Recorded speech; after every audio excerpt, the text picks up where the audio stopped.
प्रिय छात्र छात्राओं, हम भक्तिमती मीराबाई के पदों की व्याख्या कर रहे हैं और हमने ये देखा कि मीराबाई के हरि अविनाशी जो हैं वो ऐश्वर्यशाली और लीलामय भगवान श्री कृष्ण ही हैं। चाहे वह उन्हें जोगिया कहकर पुकारे, चाहे रमैया कहकर पुकारे, है ना, चाहे वह अविनाशी कहकर पुकारे या गिरधर गोपाल गिरधर नागर कहकर पुकारे, ओलगिया कहकर पुकारे, वह सब गोविंद के लिए ही है। श्री कृष्ण के ही विभिन्न संबोधन है। तो मीरा की जो भक्ति है उसका मूल स्वर क्या है? तो मीरा के काव्य का जो समष्टिपरक मूल स्वर है वो प्रेम, माधुर्य, कांता भाव, दाम्पत्य प्रेम, यही उनके काव्य का मूल स्वर है। और उनके काव्य का एकमात्र आलंबन है श्री कृष्ण, जिनको वो अलग अलग नामों से पुकारती हैं, अलग अलग तरीके से जिनके बारे में कहती हैं।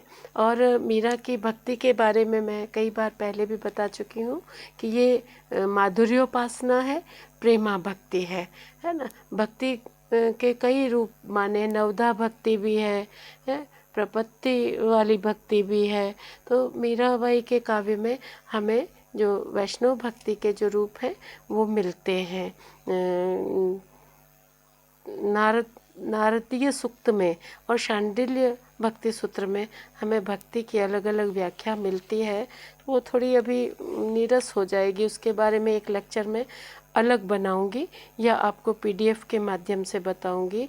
हम देखें कि जो मध्यकालीन जो हमारे भक्तमाल के रचयिता नाभादास जी हैं, जिन्होंने विभिन्न कवियों के बारे में कहा है, वे मीराबाई के लिए लिखते हैं कि सदृश गोपिका प्रेम प्रकट कलयुग ही दिखायो, सदृश गोपिका प्रेम प्रगट कलयुग ही दिखायो, निरअंकुश अति निडर रसिक जन रसना गायो, है ना। यानी मीरा की जो भक्ति है मीराबाई की, उसको सदृश गोपी का प्रेम प्रकट कहा है।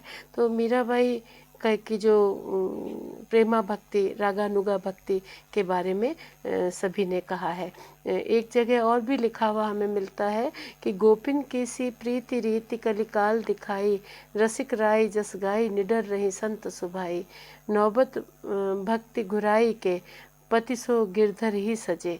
यानी मीराबाई ने दाम्पत्य प्रेम का वर्णन किया है, माधुर्य भाव की भक्ति की है। और वे बार बार उनके लिए कहते हैं कि वे उनकी भक्ति गोपी की भक्ति है।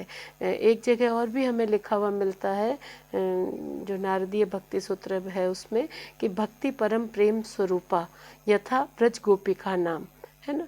गोपियों के प्रेम को भक्ति का आदर्श माना है, इसलिए मीरा की भक्ति को प्रेमा भक्ति का जो है उत्कृष्ट रूप कहा जा सकता है। क्योंकि मीराबाई तो कहती हैं कि जाओ निर्मोहिया जानी तेरी प्रीत, या कहती हैं कि प्रेम भगति को पैंडो हमारो और न जानो रीत, या कहती हैं कि असुअंजल सींची सींची प्रेम बेली बोई, या फिर लिखती हैं कि मीरा श्री गिरधर नटनागर भगति रसीली जांची। तो इस तरह से मीराबाई अनेक पदों में अपनी भक्ति का प्रतिपादन करती हैं और काव्य के माध्यम से, उत्कृष्ट भक्ति काव्य के माध्यम से वे अपने जो आराध्य की भक्ति, श्री कृष्ण की भक्ति को निरूपित करती हैं। तो आज एक बचे हुए शेष 3 पद हैं, इनकी व्याख्या हम कर लेते हैं। देखिए, पहला पद है,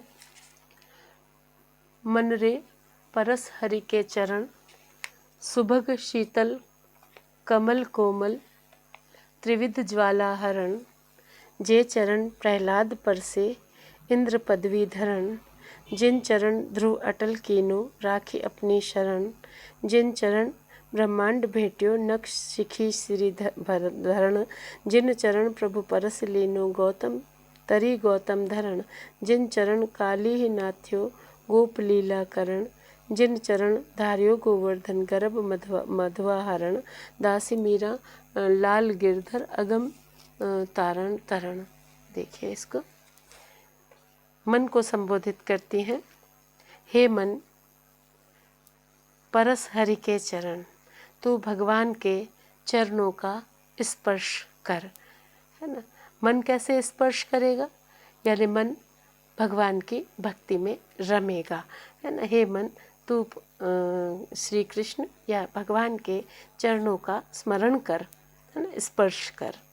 सुभग शीतल कमल कोमल त्रिविध ज्वाला हरण, कि तुम्हारे हे मन, तुम निरंतर ध्यान के माध्यम से, स्तुति के माध्यम से प्रभु के चरणों की वंदना करो, क्योंकि ये चरण सुभग सुंदर हैं, शीतल आनंददायक है, कमल कोमल कमल के समान कोमल है, त्रिविध ज्वाला हरण, और संसार के त्रिविध तापों की, संतापों की, दुखों की ज्वाला को हरण करने वाले हैं। 3 ताप कौन से? दैहिक, दैविक और भौतिक। ये 3 जो दुख हैं, संताप हैं, इन तीनों प्रकार के दैहिक, दैविक, भौतिक तापा राम राज किन्हू नहीं व्यापा, तुलसीदास जी कहते हैं ना। तो दैहिक, दैविक और भौतिक संतापों का हरण करने वाले हैं, दुखों की ज्वाला का, कष्टों का हरण करने वाले हैं। जे चरण प्रहलाद पर से इंद्र पदवी धरण, ये कि इन चरणों के प्रताप से, इन चरणों का स्मरण करने से समस्त देहगत, सांसारिक और दैवी आपदाएं नष्ट हो जाती हैं, और इन चरणों का ध्यान करने से ही भक्त प्रहलाद श्रेष्ठ पद का अधिकारी हुआ, और इंद्र पदवी धरण यानी जो प्रहलाद है उसको उच्च पद मिला, है ना। प्रहलाद उच्च पद पर अवस्थित हुआ। जिन चरण ध्रुव अटल कीने राखी अपनी शरण, इन्हीं चरणों का आश्रय पाके भक्त श्रेष्ठ ध्रुव को अटल ध्रुवलोक की प्राप्ति हुई थी, है ना। जिन चरण ब्रह्मांड भेट्यो नख सिखो, क्या नख सिख श्रीधरण, है ना। वामन अवतार में जिन चरणों ने विराट रूप धारण करके अखिल ब्रह्मांड को नाप लिया था, तथा जो नख से शिख तक सर्वांग में शोभा से, नख से शिख तक आपाद मस्तक, सिर से पांव तक, है ना, जो शोभा से परिपूर्ण है, ऐसे चरणों का हे मन ध्यान कर। जिन चरण प्रभु परस लीने तरी गौतम धरण, जिन चरणों से प्रभु राम ने स्पर्श कर गौतम पत्नी अहिल्या का उद्धार किया, जिन चरण काली नाथ्यो गोप लीला करण, जिन चरणों ने कालीय नाग, कालीय सर्प का दलन किया, उसको हराया, और गोप लीला करण, और गोपों के साथ उन्होंने लीलाएं रची। क्योंकि श्री कृष्ण जी काली दह के किनारे खेल रहे थे, गेंद अंदर चली गई, गेंद लेने गए तो काली नाग था, नाग के मस्तक पर खड़े हुए नाग ना था, है ना। और नाग पत्नियों ने जब प्रार्थना की नाग को छोड़ देने की, तब उसे छोड़ भी दिया। तो इस तरह से मानो उसका उद्धार भी कर दिया, और उन्होंने गोप बालकों के साथ लीलाएं भी की। गोप लीला करण, है ना, अपने गोप सखाओं के साथ लीला करने के लिए जिन चरणों ने काली नाग का दर्प दलन किया, उन चरणों का स्मरण करो। जिन चरण धार्यो गोवर्धन गर्भ, यहाँ तो आपके इंद्र ही है, कहीं कहीं मध्वा पाठ भी मिलता है ना। जिन चरण गोवर्धन धर्यो इंद्र को ग्रहहरण, कि जिन चरणों ने या जिन कृष्ण ने गोवर्धन पर्वत को उठाकर इंद्र कोप से त्रस्त ब्रज जनों की रक्षा की थी, तथा मध्वा यानी इंद्र को ही मध्वा कहते हैं, कि इंद्र के गर्व को चूर चूर कर दिया था। दासी मीरा लाल गिरधर अगम तारण तरण, दासी मीरा अपने गिरधर गोपाल के इस दुस्तर संसार को पार उतारने में नौका रूप जो काम आते हैं, उन्हीं चरणों की शरण में आ गई है। अगम तारण तरण, है ना। ये जो अगम्य संसार है, दुस्तर संसार सागर है, इसको पार करने के लिए मीरा श्री कृष्ण के चरणों की शरण में आ गई है। और भवबंधन से मुक्त करने वाले ये मोक्षदायी जो चरण हैं श्री कृष्ण के, ये ही मीरा का परम आश्रय है, ये ही मीरा का सहारा है ना, यही मीरा का एकमात्र अवलंब है। तो यहाँ कुछ शब्दों के अर्थ भी हम देख सकते हैं। सुभग माने सुंदर, भेंट्यो है ना, यानी नाप लिया, धरण धरण गौतम धरण, तो धरण माने पत्नी, नाथ लेना, वशीभूत कर लेना। मघवा मैंने इंद्र बताया ही था। अगम यानी अगम्य संसार, जिसको पार करना मुश्किल है, ऐसा संसार। तरण माने नौका है। इस तरह से मीरा श्री कृष्ण के क्या विरुद्ध का गायन कर रही है। उनके जो उद्धार कार्य हैं, उनके जो उद्धार कार्यों के माध्यम से अतुलित महिमा में उनका स्वरूप है, उसको व्यक्त कर रही हैं। क्योंकि वो श्री कृष्ण के प्रति अपनी अतिशय श्रद्धा या अतिशय भक्ति को प्रकट कर रही हैं, और उसके लिए जो हम अपने पूज्य के लिए इसी प्रकार के शब्दावली इस्तेमाल करते हैं कि आपकी मेहरबानी है, आपके चरणों का प्रताप है ना। तो ये चरण जो है वो चरणों की वंदना या चरणों में स्तुति समर्पित करना, ये जो है वैष्णव भक्ति में प्रमुख रहा है, प्रमुखता से किया गया है। और मीराबाई भी विष्णु के अवतारी स्वरूप और उनके जो ये कहें कि लोक हितकारी महिमा है, उस लोक हितकारी महिमा का उन्होंने भावपूर्ण स्तवन किया है। तो इसमें कुछ अंतर कथाएँ हैं, हर पंक्ति में एक अंतर कथा है। आपको ज्ञात हो तो ठीक है, नहीं ज्ञात हो तो मुझे व्हाट्सएप पे बताना, मैं आपको बता दूंगी। एक तो प्रहलाद की अंतर कथा है कि प्रहलाद हिरण्यकशिपु का पुत्र था। हिरण्यकशिपु देवों का विरोधी था, क्रूर था, अत्याचारी था, है ना। प्रहलाद भक्त था विष्णु का, और उसकी भक्ति से परेशान होकर या उसके प्राण हरने के, प्रहलाद के प्राण हरने के अनेक प्रयास किए, लेकिन एक दिन उसको प्रहलाद को एक खम्भे से बांधा और ये कहा कि बता तेरा भगवान क्या यहाँ भी है। प्रहलाद ने कहा हाँ है। तब उसने तलवार से खम्भे को काटा तो खम्भे से नरसिंह रूप में भगवान प्रकट हुए, और नरसिंह रूप में उन्होंने हिरण्यकशिपु का वध किया। और इस तरह से प्रहलाद को परम पद की, इंद्र पद की प्राप्ति का उल्लेख मिलता है, और हिरण्यकशिपु का वध का उल्लेख मिलता है। तो ये जो अवतार था, नरसिंह अवतार, उसकी कहानी इसमें है। इसी तरह ध्रुव की कहानी है कि उत्तानपाद नाम के राजा थे और उनके दो रानियां थी, सुरुचि, सुनीति। जो ध्रुव छोटी रानी के पुत्र थे जिस पे राजा का प्रेम कम था, और बड़ी रानी का पुत्र था उत्तम। तो एक बार उत्तम गोद में बैठा हुआ था ध्रुव, दूसरी ओर गोद में जा बैठा तो ध्रुव का अपमान किया। वे माता ने, ध्रुव के हृदय को चोट पहुंची, और फिर ध्रुव ने तपश्चर्या की, तपश्चर्या साधना सफल हुई, और भगवान ने उनको सब लोकों से ऊपर अविचल ध्रुव लोक प्रदान किया। तो ये ध्रुव की अंतर्कथा है। काली नाग की मैंने तभी बता दी पढ़ाते समय कि एक नाग जो है, काली नाम का नाग, वो ब्रजभूमि में एक दह में रहने लगा। दह माने सरोवर में, है ना, जिससे ब्रजजन आतंकित थे। कृष्ण एक बार गेंद लेने के लिए उस तह में कूदे और उसको नाथ कर उसका दमन किया और उसको वृंदावन छोड़ने को विवश किया। इसी तरह जो पंक्ति है गर्व मघवा हरण, उसमें क्या है कि ब्रज में इंद्र की पूजा होती थी, क्योंकि इंद्र वृष्टि करते हैं, लेकिन श्री कृष्ण ने गोवर्धन की पूजा प्रारंभ की, गौवों की पूजा प्रारंभ की, और इस तरह से जब ऐसा देखा तो इंद्र ने ऐरावत भेज के मूसलाधार बारिश शुरू कर दी।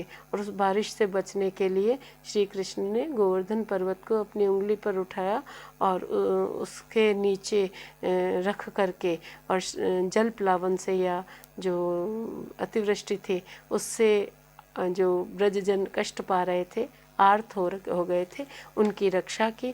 और इस तरह उन्होंने इंद्र के गर्व को भी हरण किया।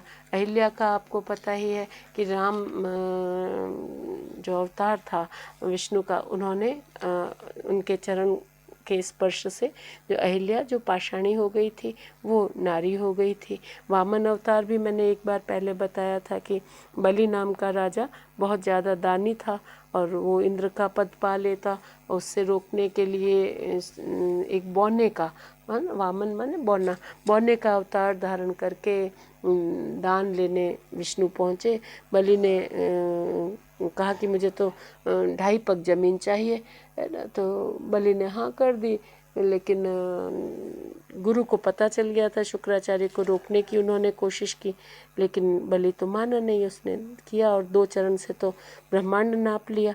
और फिर जो अगला चरण कहाँ रखूँ, तो बलि ने अपना मस्तक नीचे किया कि आप मेरे मस्तक पर रखो, तो बलि का भी उद्धार हुआ। और इस तरह से जो वामन अवतार की जो कहानी है, तो इस पद में विष्णु जी के जितने अवतार हैं उन सारे अवतार, रामावतार, कृष्णावतार, है ना, वामन अवतार, नरसिंह अवतार, इस तरह विभिन्न अवतारों की अभ्यर्थना, स्वस्ति और आराधना, उपासना की गई है। और चरणों की महिमा सबने गाई है। तो मीराबाई भी यहाँ अपने मन को कहती है कि मन रे परस हरि के चरण, है ना। ठीक है, पद पूरा हुआ। 2 और छोटे छोटे पद हैं, उनको ले लेती हूँ। और मुझे ऐसा लगता है कि ये पद आपके निश्चय ही पढ़े हुए होंगे, एक तो पढ़ा हुआ होगा ही, और आपने याद कीजिए 6ठी 7वीं क्लास में पढ़ा होगा, दोहरा लीजिए उसको। मैं जल्दी जल्दी अर्थ करते हुए आगे बढ़ती हूँ।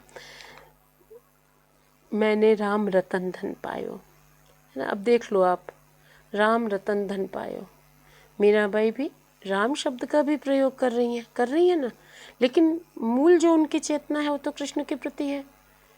गिरधर नागर, है ना, उससे गिरधर नागर से जरा भी इधर उधर नहीं होती है मीरा, है ना। तो चाहे वो राम कहें, रमैया कहें, जोगिया कहें, अविनाशी कहें, है ना, ओलगिया कहें या कुछ भी कहें, वो कहती श्री कृष्ण के लिए ही है। क्योंकि गायन है ये, और मीरा ने कितना लिखा या उनके बाद में लिखे गए ये पद, तो इसलिए ये नहीं कह सकते कि कहीं कोई या तो कोई शब्द बदल दिया गया हो कहीं, है ना, जहाँ कृष्ण भक्ति के शब्द हो वहाँ ये निर्गुण साधना के शब्द रख दिए गए हो सकता है ऐसा भी। लेकिन जो देखो आप, राम शब्द है लेकिन मतलब वही है। सतगुरु का भी प्रयोग कर रही है, तो गुरु की महिमा तो निर्गुण सगुण दोनों ने गाई है ना। निर्गुण की मान्यता सगुण कवियों ने भी दी है, लेकिन निर्गुण की आराधना सरल नहीं है, तो वो सगुण की उपासना, क्योंकि सगुण के रूप में सहज ही ग्राह्य है वो परमात्मा जो जन्म लेता है, माता पिता है, एक कहानी है, एक आदर्श है ना, एक अलौकिक आनंद है उसको देखने का, उसको पाने का।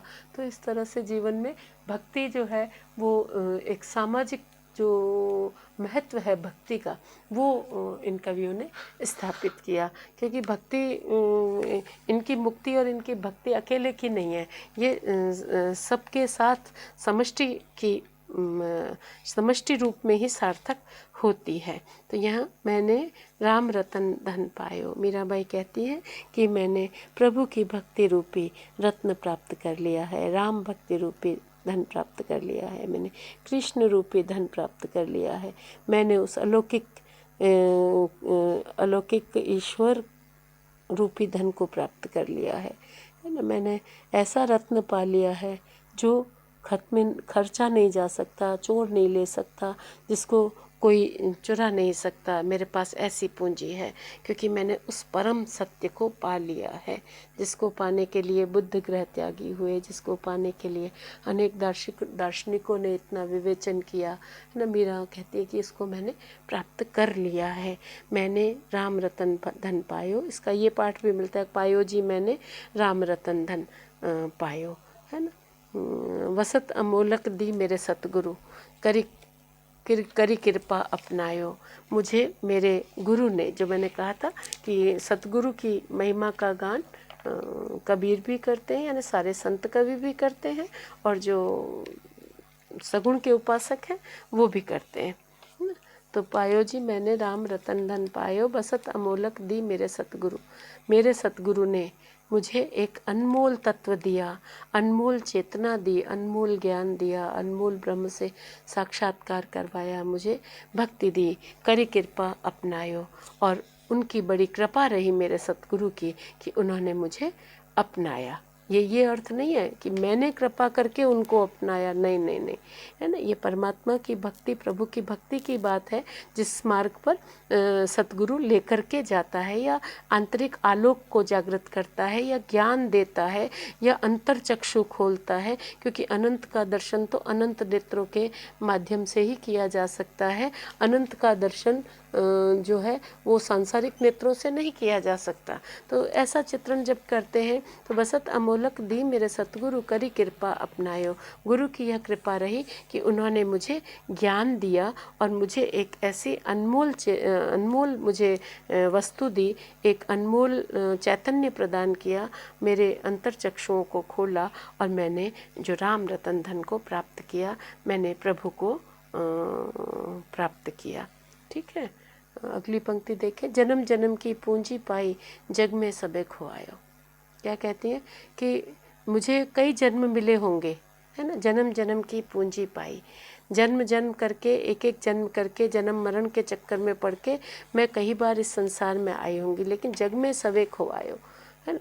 लेकिन संसार में मैंने जीवन बेकार किया। सतगुरु नहीं थे, सतगुरु ने कृपा नहीं की, श्री कृष्ण ने कृपा नहीं की, गिरधर नागर ने कृपा नहीं की, तो मैंने संसार में आकर सब खो दिया, है ना। संसार में आकर मैंने अपने कई जीवन नष्ट कर दिए।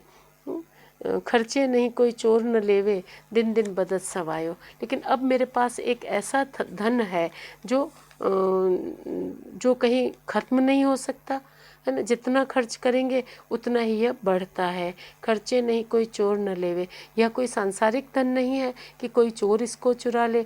दिन दिन बदत सवायो, ये तो रात दिन और अधिक यह भक्ति परिपक्व होती है और अधिक बढ़ती है। यह साधना और ऊर्ध्वमुखी होती है, यह साधना और आंतरिक होती है, और यह साधना और उत्कर्षमयी होती है। यह साधना तो और भी परिपक्व होती जाती है। तो मैंने ऐसा तत्व प्राप्त कर लिया है श्री कृष्ण के रूप में, राम के रूप में, ब्रह्म के रूप में, जो जिसको प्राप्त करने के बाद कुछ और प्राप्त करना शेष ही नहीं रहता है। सत की नाव खेवटिया सतगुरु भव सागर तरी आयो। वो कहती हैं कि मैं तो सत्य की नाव पर, सत्य की नाव पर बैठी हुई, सत्य की नाव खेवटिया सतगुरु। और इसका जो माझी है, जो इस सत्य की नाव को जो खेने वाला है, वो सतगुरु है, जो सच्चा गुरु है ना। उसके शरण में जाने पर गुरु ही ये जो साधना का मार्ग दिखाता है, अंतर चक्षुओं का उन्मीलन करता है ना, अंतर चक्षु खोलता है। तो मीराबाई कहती है कि मैं तो सत्य की नाव पर बैठी हुई हूँ, गुणों की नैया है, सत्य की प्राप्ति की जो मेरी चाह है, उसकी नाव को खेने वाला सच्चा गुरु है। भवसागर तरी आयो, और इसी साधना के माध्यम से मैं संसार सागर को पार कर पाऊंगी या पार कर सकती हूँ। मीरा के प्रभु गिरधर नागर हरख हरख जस गायो। मीराबाई कहती है कि मैं तो श्री कृष्ण की भक्ति करती हूँ, गोवर्धनधारी चतुर श्री कृष्ण ही मेरे प्रभु हैं, उनकी भक्ति करती हूँ। हरख हरख जस गायो, और श्री कृष्ण की भक्ति करने में मुझे बहुत हर्ष होता है। मैं बहुत प्रसन्न होकर, बहुत आह्लाद पूर्वक श्री कृष्ण के गुणों का गान करती हूँ। यानी मीरा कहीं से भी शुरू करें, खत्म वो गिरधर नागर पर ही करती हैं, है ना। तो मीरा की जो भक्ति है वो एकांतिक भाव से श्री कृष्ण के प्रति समर्पित है, और सगुण श्री कृष्ण की उपासक मीराबाई हैं। तो हरखी हरखी जस गायो, यानी मैं भक्ति में आनंद महसूस करती हूँ। श्री कृष्ण के यश को मैं प्रसन्नता पूर्वक पदों में गाती हूँ, है ना। पायो जी मैंने राम रतन धन पायो, मैंने तो राम रूपी रत्न, अलौकिक प्रभु रूपी धन प्राप्त कर लिया है। बसत शब्द का प्रयोग भी कबीरदास जी भी करते हैं, है ना। पंच तत्व की कनक कोठड़ी, बसते भाव है सोई, है ना। ताला कुंजी कुफल के लागे, उघड़त बार न सोई, है ना। सतगुरु की बात, सत्य के मार्ग पर चलना, ये सब यहाँ है। लेकिन जो मूल तत्व है वो सगुण श्री कृष्ण की उपासना। एक और पद देख लेते हैं। राणा जी मैं तो गोविंद का गुण गासियाँ, चरणामृत को नेम हमारे नित उठ दर्शन जासियाँ। ये जासियाँ, खांसियाँ, घमकासियाँ, गासियाँ, ये बीकानेर की जो भाषा है ना उसमें मिलता है ना। पश्चिमी राजस्थानी में भी नहीं मिलता, मेवाड़ी में भी नहीं मिलता, ब्रज में भी नहीं मिलता, ये बीकानेर की भाषा में मिलता है शब्द। राणा जी मैं तो गोविंद का गुण गासियाँ, यहाँ राणा जी को संबोधित करती हैं कि मैं तो श्री कृष्ण का गुणगान करूँगी। तो एक तरीके से सीधा सामंती सत्ता को चुनौती देती हैं मीरा, है ना, कि मैं तो भक्ति के मार्ग पर जाऊँगी, रोक सको तो रोक लो। तो ये दृढ़ता मीरा के भीतर है, ये जो स्थिरता मीरा के भीतर है, यही मीरा के काव्य को उत्कर्ष देती है। राणा जी मैं तो गोविंद के गुण गासियाँ, चरणामृत को नेम हमारे नित उठ दर्शन जासियाँ। हे महाराणा मैं तो श्री कृष्ण के गुणगान करूँगी, श्री कृष्ण के गुणों को गाऊँगी। मेरा यह नियम है कि श्री कृष्ण का दर्शन करती हूँ, श्री कृष्ण का चरणामृत लेती हूँ, वो मैं सदैव करूँगी।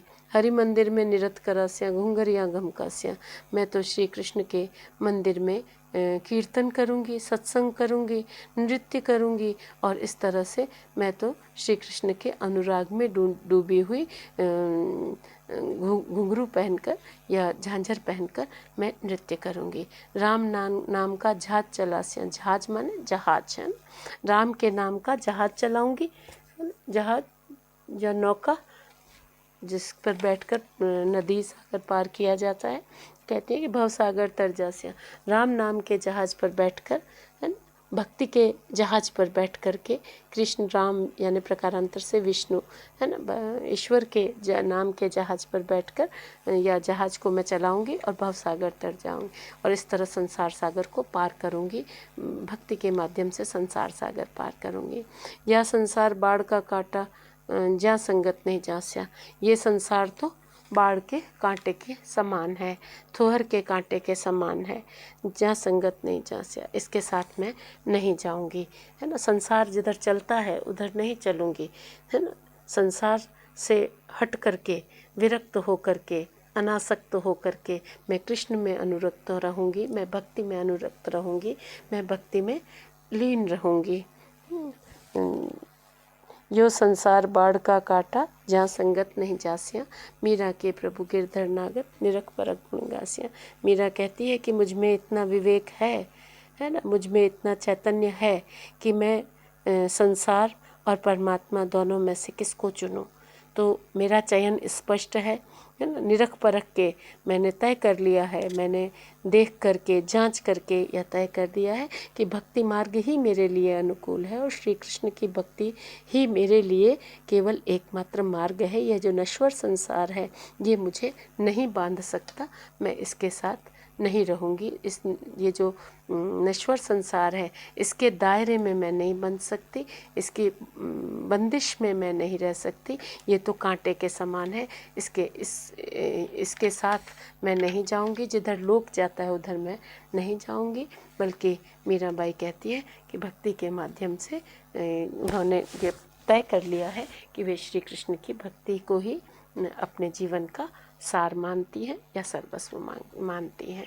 तो देखो संतों और भक्तों में अंतर ये है बच्चों, मैंने पहले भी संभवतः बताया होगा आपको कि जो ये भक्त हैं वो कृपा के आकांक्षी हैं। वो कहते हैं कि हाँ हम तो कर रहे हैं सब कुछ, है ना, नवधा भक्ति, प्रपत्ति, दैन्य भाव की, विनय भाव की, माधुर्य भाव की, सख्य भाव की, दास्य भाव की, हम तो कर रहे हैं, लेकिन हमारा करना पूरा नहीं है। जब कृपा होगी राम की, कृष्ण की, प्रभु की, ईश्वर की, वो कृपा होगी तभी हमारा उद्धार होगा, है ना। तो यहाँ मीरा के पदों में भी यही बात ये बार बार मिलती है, विनती का भाव, है ना, कि जब मेरा कष्ट तभी खत्म होगा, जब श्री कृष्ण मिलेंगे तभी आनंद मिलेगा। तो अपना समर्पण है, लेकिन शेष जो है ईश्वर की कृपा पर छोड़ा हुआ है। तो इस तरह मीराबाई का जो काव्य है वो हमें उच्च धरातल तक पहुंचाता है, माधुर्य भाव की भक्ति के उच्च धरातल तक। और इस तरह से हम देख पाते हैं कि हमें एक जो भक्ति का जो एक ऊर्ध्व स्वरूप है वो हमें मिलता है, दिख पड़ता है। तो मीराबाई की जो भक्ति है वो बहुत एकनिष्ठ भाव की, अनन्य भाव की और भक्ति है। और मीरा तो विरह की एक ऐसी दीप शिखा है ना, एक काव्य भी है मीरा पर लिखा हुआ, दिव्य प्रेम की दीप शिखा। पहले कभी कहीं किसी सिलेबस में चलता था तो मेरी नज़र से निकला था, दिव्य प्रणय की दीप शिखा। तो मीरा का तो जो विरह है वही उनके पदों में, उनके गीतों में फूट पड़ा है। और ये संगीत और काव्य के माध्यम से अपने जो विरह को गाती हुई मीरा श्री कृष्ण के चरणों में ही निःशेष हो गई। संभवतः, जो मैंने कहा कि संभवतः उन्होंने जल समाधि ले ली होगी, ऐसा हम अनुमान कर सकते हैं। तो मीराबाई के पदों की व्याख्या यहीं पूरी होती है ना। मीराबाई के काव्य की समालोचना के लिए हम अलग से व्याख्यान करेंगे या प्रश्नोत्तर के रूप में हम उसको समझेंगे, और शेष कवियों को भी मैं पढ़ा दूंगी आपको। ठीक है बच्चों, आप सबका बहुत बहुत शुक्रिया, बहुत बहुत धन्यवाद। आपने मेरा व्याख्यान सुना, कितना समझ में आया मुझे फीडबैक दीजिएगा। बहुत बहुत धन्यवाद।